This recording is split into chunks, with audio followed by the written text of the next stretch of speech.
Welcome to Rome. This is The Bittersweet Life with Katie Sewell and Tiffany Parks. Hello, this is The Bittersweet Life. I'm Katie Sewell. Tiffany is away this week, but I'm joined by Beth Ann Fennelly, the author of the new book, The Irish Goodbye, a collection of micro-memoirs. And you might recognize Beth Ann if you're a longtime listener to the show. She appeared for her last collection of micro-memoirs as well. If you really want to go back, it's episode 198. You can check that out. She was also Poet Laureate of Mississippi from 2016 to 2021. And her work has won a Pushcart Prize and was included in the Best American Poetry Series 3 times. All told, she's published 7 books, and you should definitely check them all out. Thank you so much for being here. Oh, you bet. I'm happy to chat. All right. So I know that we defined this in the last time you were on the show, but just for people who missed that, tell us what a micro-memoir is versus a memoir. Sure. Well, it's a hybrid form that borrows from the different genres that I love. So I think it has 3 literary parents. What I really love about poetry is its extreme compression and abbreviation and lyrical intensity. And what I like about fiction is creating tension through an arc of narrative. And what I like about nonfiction is truth telling. So these are very small stories about my life that I've written in sentences. They're just kind of in paragraph form. The shortest one, I think, is 9 words. And then there's a couple that are, several pages or more. Okay, I love it. I mean, it's a form I absolutely love reading, in part because it can give like such a sharp snapshot in such a brief period of time. And there's another episode Tiffany and I did, as you might remember, from your last book, where we just took one of your little snapshots and then did an entire episode on the concept of glamour, which was so much fun, which is another one you should look at. So this book is about a lot of different things, obviously. It's about grief and the loss of your sister, the long loss of your mother to Alzheimer's, and of course the long love between you and your husband, Tom. But at the very beginning of the book, you tell a story about yourself as a young woman deciding to go abroad. And I really wanted to dig into that story. I just loved that story. So let's just go through it. Why did you decide that you wanted to move abroad after finishing college? Well, I had a semester abroad and had scooted around a little bit, and I just wanted more. And I also wanted what the more looks like. I wanted it to be less touristy and more authentic. I wasn't exactly sure what that would turn out to be, but I knew I wanted to travel and, if possible, have a meaningful travel experience, perhaps even offering help somehow. But I had to do all this without having money. So it was a time when the communist bloc started crumbling. The Berlin Wall fell when I was in college. It was a very, glamorous and dramatic event in my college time. I remember having the cover of Time magazine on my dorm room wall that showed these like teenagers in blue jeans like boosting each other up over the wall. And I loved the spirit that was happening there, democracy, freedom of speech, this blossoming of poetry. And I thought, I could teach English in one of these former Eastern European countries. I could help this beautiful experiment. Mm-hmm. So, yeah, I mean, that question of not having any money as a young person is often the foil to some of these dreams. So how did you choose where to go? Where do you even begin? Yeah, well, this was before the internet, of course. So what I Right. did is I wrote letters to the embassies for the different countries that seemed to be requiring English teachers. And a lot of Americans at that time were going to Prague, and Prague was just starting to become this like fashionable mecca for, hipsters who like knew the secret handshake. Um, but I got a job offer from a place in the Czech Republic that was very far from Prague. It was in a coal mining city called Karviná in this area of the country that's called the Black Triangle because it was so polluted. And this region was not Bohemia, it was Silesia. And I thought, oh, that sounds perfect because, it'll be a challenge. It'll probably be good for my writing and I'll really be able to make an impact. But in fact, it was a very, very difficult place to live. Yeah, I definitely want to dig into that. So what were you expecting when you thought, okay, I'll do this? What were you picturing yourself being like? when you were over there? Sitting in a cafe, writing poems, borrowing a cigarette from a sexy dark-eyed stranger, and, strolling down cobblestone streets with the wind whipping my scarf and clutching my beret, but valiantly continuing on. I think that would maybe be an accurate picture of what I thought life would look like if I spent a year abroad. Tell me what you find when you first get there. I mean, Yeah. obviously, those first weeks are so hard, regardless of where you go. But tell me about your first weeks as much as you remember them. Oh man. Um, the region where I was brought to, I was the first English speaker, native English speaker, and it was a place that was still very heavily communist.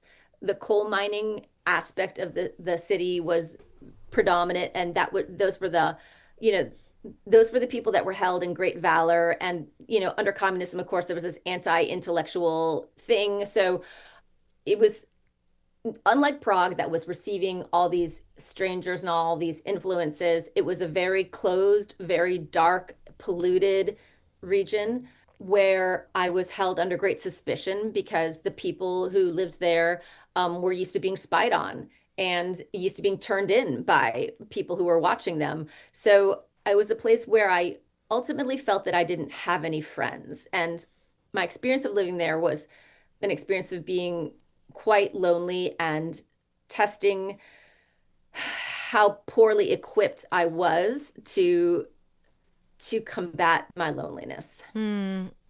It's funny because we do get letters often from expats or like even short-term expats like you were planning to be who say basically that they're miserable where they are. And so easily that misery turns into like a feeling of it's like a personal failure or a weakness within themselves that they're not adapting enough to the situation or they're not adapting fast enough, maybe.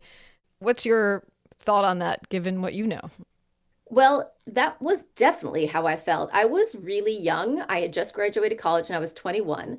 In addition, I was really naive and I didn't know that at the time. I had done a bit of traveling with my family and I, went to good college and I had a good education. And I thought those type of things prepared me to be resilient and have a lot of inner resources. And in fact, I was shockingly ill prepared for finding myself in this very difficult situation. I'd never had a problem making friends before, and I didn't have any friends.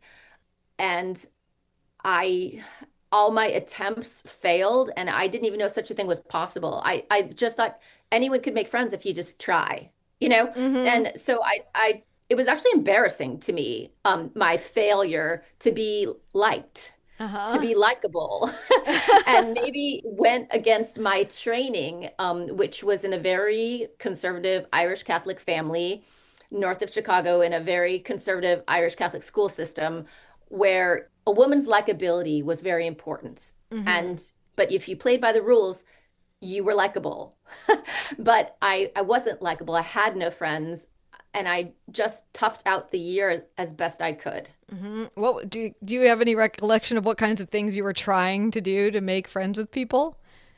Uh, you know, just introducing myself to my neighbors didn't go over very well, but what I didn't understand at the time, and I only understood much later, was how deeply the communist system really poisoned that place and poisoned people's hearts and minds. For example, and of course, this was the time I didn't have internet, there were no newspapers, there was no English spoken. I was also struggling to learn Czech at the time. Every aspect of life was difficult. It was difficult to get healthy food, it was difficult to get clean water. There was very little sunlight there because of the coal pollution. I wasn't able to run, and this probably sounds pretty trivial, but to be honest, I've always been a runner, and it's been a great stress relief for me my whole life. It's something that has helped me. And I couldn't run there because it was really upsetting to people. They would point at me or yell at me. And also, if I went on a run, I'd cough like a black scum into the palm of my hand. Mm. So I just knew it was unhealthy to exercise. Yeah. So, all these things were messing with me. And then, in addition, I couldn't make a friend. I had no one to talk to. I had my students, they were trying to learn English. It was important to them. They knew their financial future was based on whether they could learn English or not. But that didn't feel like a friendship. That felt very one-sided. Mm-hmm. Yeah. So, do you remember what you did to cope in this period of time? Well, I wrote a lot of really bad poetry and I read a lot of books. That is one thing I'm actually really nostalgic for. I remember I read all the greats of the Russians. I read Tolstoy, I read Dostoevsky. Like who gets, hours and hours and hours to read a day? I did because I couldn't go anywhere or do anything with anyone. Mm-hmm. I did have a friendship with an American friend, and we would travel sometimes on the train together. We'd meet up and travel. That was great. And otherwise, I felt like I was like marking the days almost like a prisoner, but I never wanted to go home. Somehow I thought toughing it out was the right thing to do. And I did have a sense that if I did a good job teaching, I could help these students gain this skill that they so desperately wanted that would ultimately help the great experiment of democracy begin to flourish in this region. So Mm-hmm. I did have a sense that the mission wasn't necessarily faulty. I just thought I had failed at being a human in the Czech Republic. Mm. How long was this period of time? How long did you sign up for? A little over an academic year, so I was there about 11 months, all told. Okay. Yeah, 11 long draining months. I think it's interesting that you just decided never that you never gave yourself permission to go home. I can sort of definitely see the good aspect of wanting to see the students through all the way to the end. Yeah. But do you think it was more than that? Was it something about your upbringing or I don't know, even what you Yes. wanted to feel about yourself or what was it that made you stick it out? Because that can be really hard. Yeah. It's funny, Katie. I'm a goal setter, and that sounds like, a compliment or I'm bragging on myself. But being a goal setter is not always great because it has some drawbacks. For example, I was 40 years old before I realized I could stop reading a novel if I didn't enjoy it. If I started the novel, I was going to finish the novel. And so I've had to be careful in my life about setting goals because, I won't be reasonable about stopping progress toward the goal, even if there's a reason I should. Mm. So the fact that I had signed a contract and I was there and it was my job, it was just felt like something I needed to do. And I thought if I can make it to Christmas when I'll travel with my friend Kathleen, that'll be great. And then my mom was going to come visit in May, and then I go home in July. And the end of the year did get better when winter was over, and winter seemed to last like 10 of those 11 months there. But when Yeah. winter was over and spring came, and I had been there long enough that people saw I wasn't really trying to hurt them in any way, there was a small melting of kind of the chilly relationship that everyone, the distance at which everyone held me seemed to decrease, but not a lot, Hmm. not a lot. Yeah, I have had that same feeling too of many different places I've tried living that when you are about to leave is when you realize how much you actually understand now. Yeah, So then you almost get like nostalgic about it because you're like, wait, all these lessons I've learned, even though, yeah.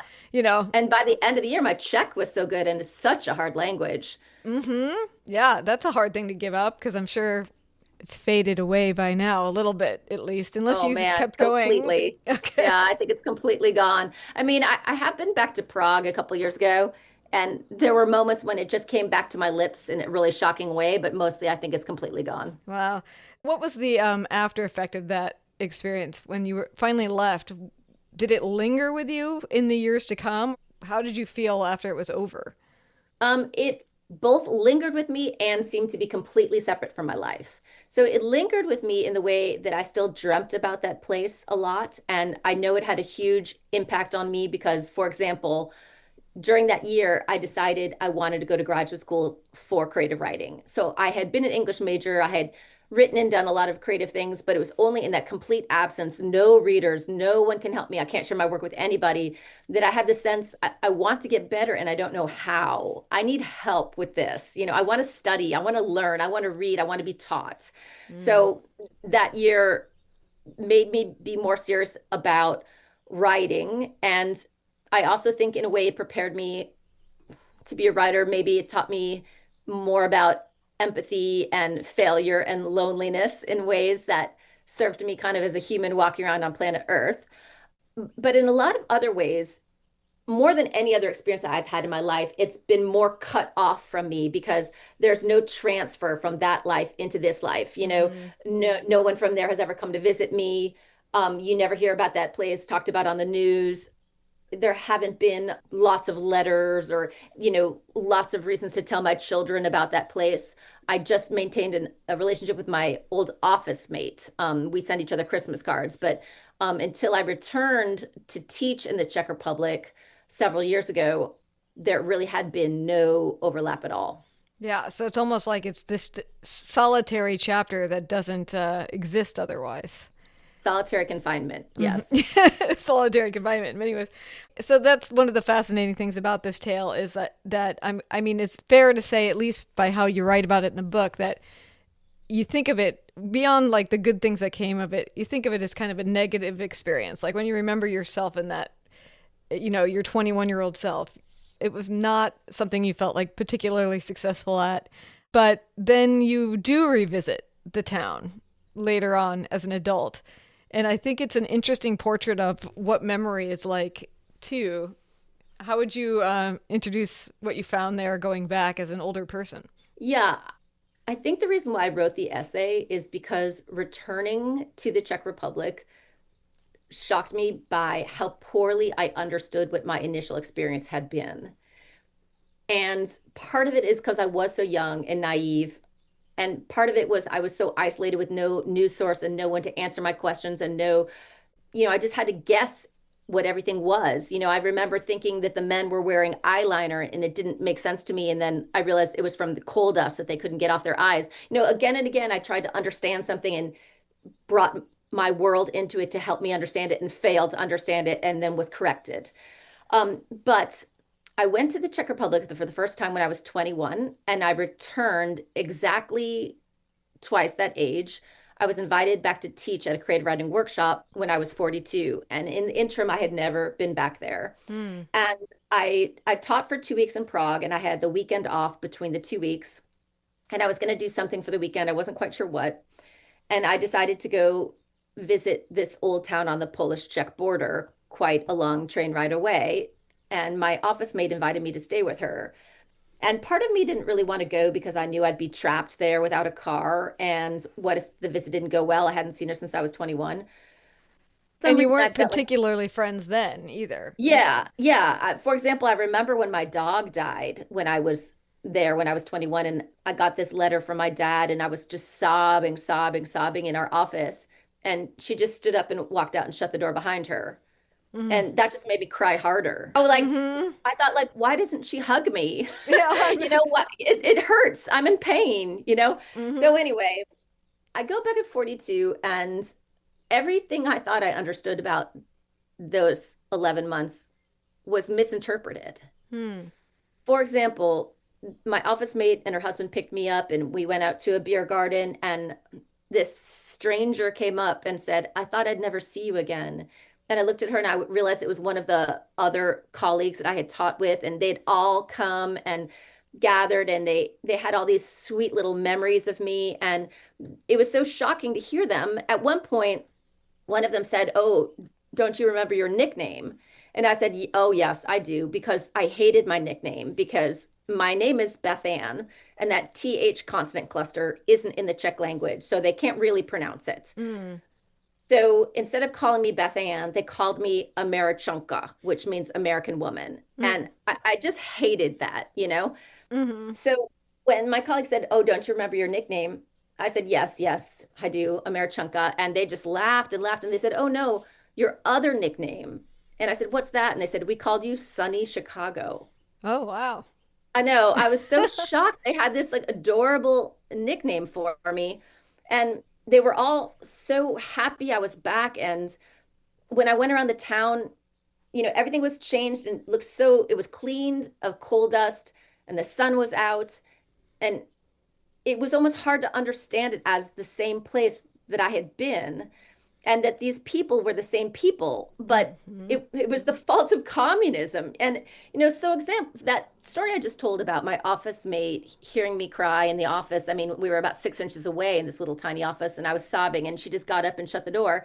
This was a place that, under communism, they had the motto, surveillance is benevolence. And every apartment building had someone whose job was to be the warden and monitor their neighbors and turn them in if they did anything suspicious. So there was no privacy at all for anybody at any time. So later I realized probably she thought the nicest thing she could do would be to leave the office so I could cry. Mm. Whereas I came from a world where I was used to affection and cuddling and living with my college roommates, if I cry, you cry. You Yeah. know what I mean? That's how Right. you show love, right? So it was pretty alarming in a way to go back and realize how nice everyone was when I've been telling myself this story of how chilly they were to me and that I had survived this hard year where no one liked me.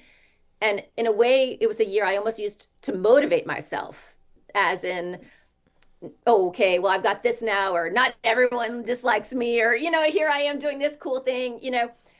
I just basically misunderstood everything about that year. And it's hard because I feel like how we mature is by understanding the stories we tell ourselves about ourselves. Mm. And for 21 years, right, I'd been telling myself a story of all the things that I failed at that year and what went wrong. And it turned out my own interpretation was wrong. Yeah. How interesting. I mean, do you think also that it's possible that they, as women, have changed over time with the changing of the town, the Yes. cleaning of the town? Yeah, I think that they had changed, 100% completely with the ability to be helping healthy people and happy people and have communism behind them and have freedom to travel and do other things. The same woman I was talking about, my office mate, her sister, when this woman was a young girl, her older sister, who was 16, fled Czechoslovakia for Paris. So her entire family was persecuted. And my office mate was teaching English at this school.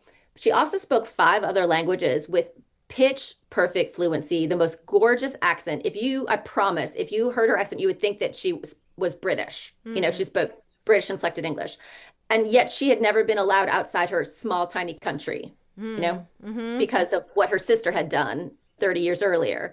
So I just waltzed in there like, hi, I'm an American. I'm here to help. Like, of course they didn't like me. Of course they were suspicious or, would have reason to be jealous because I didn't understand all the vast privilege I was coming from, even by crossing an international border. Mm-hmm. Um, so there were just so many reasons why I misjudged the situation. But frankly, Katie, that doesn't make it less painful that I did. Yeah, I get that. I get that. Do you feel like there's any danger? I don't want to say danger necessarily because, a lot of young people coming out into the world want to go abroad. Mhm. And they're all coming from different places in the world. But there is a sense sometimes that when you're like 18 or 21 or depending on where you're from, that you know a lot. Like that you've got it all figured out. Yeah. And we all know now, as being older people, that we didn't know that much back then. Sorry to those of you who are that age that are listening right now. But is there a cautionary tale in there for young people who might be hearing this right now, planning to burst forth on the world somehow? I mean, I almost hope not. I think, like, in other words, I had a kind of courage at age 21 that I don't have now at 54, weirdly, because then I didn't know where I was going to be living. I had a contract, but it wasn't going to make enough money for me to make a living.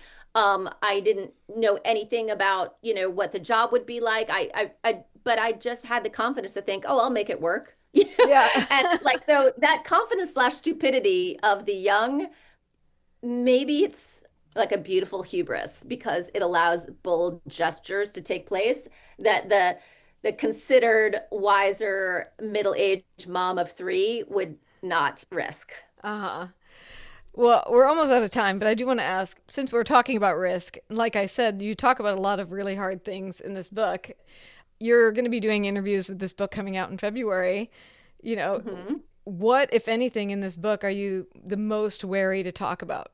Because I feel like so many of the topics you touch on are things that a lot of people would find hard to talk about. Alzheimer's, the death of a sibling, the long love of a husband and wife together. I mean, all topics that a lot of people couldn't bring up in casual conversation. Yeah, I think I'm actually drawn to topics that are not fully understood by popular culture or myself. Mm-hmm. So, for example, I have the series in the book is called Married Love, and it was a series that I actually began in my first book, Heating and Cooling, which is also micro-memoirs. Not my first book of micro-memoirs. Yeah. And the reason why I wrote it is because it occurred to me that American culture celebrates first love or unrequited love, but we don't really have an ethos that celebrates the day in and day out love of people who are just hanging out with each other and, like making it work all these years. And I thought that was a shame because it's a different kind of love than first love or unrequited love, and it can have a lot of humor and pathos to it. Mm-hmm. So I wrote that series because I was interested in looking at this thing that I felt not enough people were looking at. Um, the pieces about my sister's death are probably the ones I have the most anxiety about because it, I have never talked about them before, even though my sister's death was in 2008. But the piece I'm probably most conflicted about entering into the world is a piece I wrote at the end of the book about the surprising gift and challenge I had when a well-known artist asked people in my town to pose nude for him as he painted. And I'm one of the models. And he didn't want young, gorgeous 20-year-olds with perfect bodies. That's not what he was after. But I do show up with my middle-aged body, and he painted it, and I look exactly like myself. So it's I a do. meditation on vulnerability and aging. Mm. And this artist, Robert Townsend, who's incredibly talented. And, I think that my decision to bare my body will a certain amount of scrutiny. And then, of course, the portrait itself will bring a certain amount of scrutiny. So um, I also had to prepare my children because they never learned about the portrait. And I knew the book was coming out into the world. So I did have to give them a little heads up on that one, but they seemed okay about it. I mean, that it sort of feels like the same spirit, though, of the 21-year-old that went to this foreign place with very little knowledge of where she was going, and the agreement of deciding to pose nude for a painter, almost like it wasn't a person you knew particularly well, and Right. like you point out in the book, you do live in a smaller town, so Yeah. it does feel like that kind of same boldness to a degree. Some Well, that's nice, Katie. I like that. I'd like to know or think at least that I've held on to some essential like risk-taking curiosity or boldness. Well, why? I mean, if it wasn't that for you, what was the driving force to do it? Do you think when he asked you? Um, I think I felt like it was something I should do because middle-aged bodies are looked through, and this was an opportunity to have one looked at because I love art, because I had watched a documentary about this filmmaker and I appreciated his philosophy. And it wasn't about trying to look good. In fact, we were specifically posed standing straight, facing the camera, hands at our sides, legs slightly, just under our hips, nothing seductive, no curvy hand behind the head, throwing your hip out to the side, like come hither eyes. I wouldn't have done it if it was about trying to look good. I was actually interested in him trying to reveal our humanity. And it seems perhaps there were some consanguinities between what he's trying to do with his paintbrush and what I'm trying to do with words. And I, Mm-hmm. I just had the feeling that if I did it, I would learn from the experience, and I did. Yeah, that's great. Well, I mean, we could go on because there's so many great little stories in this book. So the book is out in February. I would highly recommend getting your hands on it. I started reading truly, honestly, from the moment it was in my hands. I barely put it down for the next however long it took me to read it. It's called The Irish Goodbye, a collection of micro memoirs.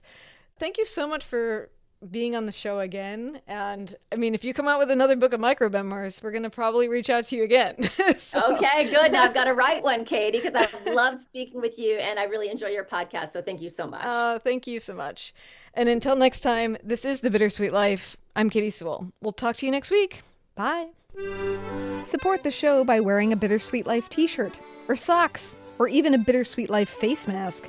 We have merch, and you might find your new favorite mug by visiting thebittersweetlife.net. Click on support to explore the merch catalog. And have fun.